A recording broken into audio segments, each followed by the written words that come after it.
लौके दूरवे से तोहर फूलावा ना हो, निक लागत रे तोहर खेलावा ना हो।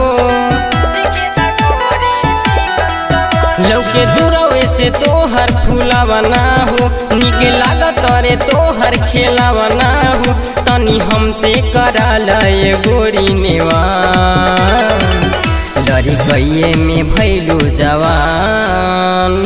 चिखे दा गोरी चिकन समान, लड़ी कइये में भैलू जवान। चिखे दा गोरी चिकन समान।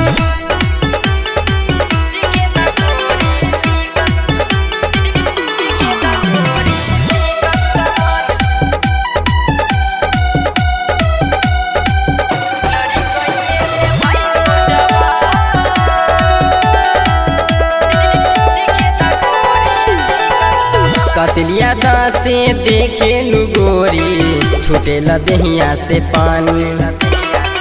एक बेर हमके धरे द कोरावा, पजबू लब के निशानी।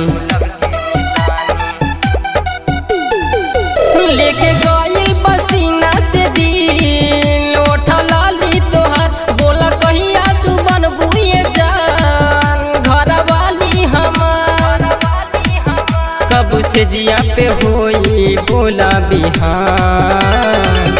लड़ी कइये में भैलू जवान। चिखे दा गोरी चिकन समान, लड़ी कइये में भैलू जवान। चिखे दा गोरी चिकन समान।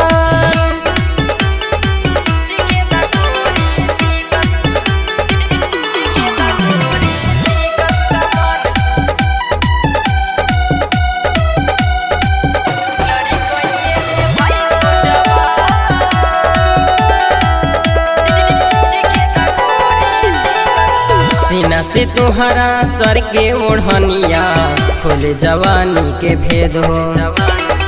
कैसन ड्रेस तू पेन्हेलू गोरिया, लौकेला ढोढ़ी के छेद हो।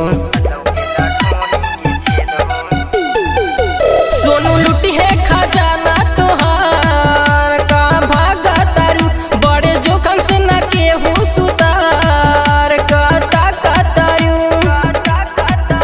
अपना लाभर पे तनिका दिहा ध्यान। लड़ी कइये में भैलू जवान। चिखे दा गोरी चिकन समान, लड़ी कइये में भैलू जवान। चिखे दा गोरी चिकन समान। रिया फिल्म्स रिकॉर्डिंग स्टूडियो दिल्ली।